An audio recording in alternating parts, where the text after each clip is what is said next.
Pas vendimit të qeverisë për të njoftuar mbi faturimet, opozita kërkon që kjo mas të shkojë më tej.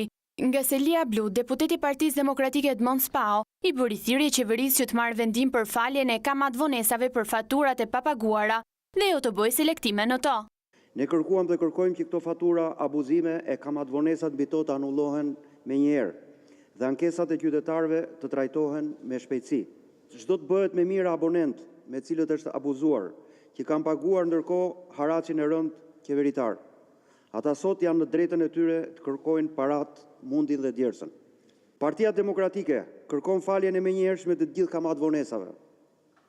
Uljen e çmimit të energjisë sipas premtimit të Edi Ramës me reduktimin e TVSH-s me 14%.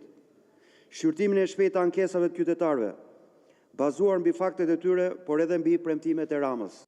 I menjëhershëm ka qenë reagimi i administratorit të OSHE-s Adrian Çela, i cili deklaroi se qeveria po përgatit një anulim tjetër plotësisht ligjor për një tjetër kategori konsumatorësh të ngarkuar padrejtësisht nga e shkuara. Sa për faturat e anulluara për 53.900 konsumatorët, bëjmë dje se deri sot kompania nuk ka arktuar asnjë detyrim nga kjo lloj kategorie.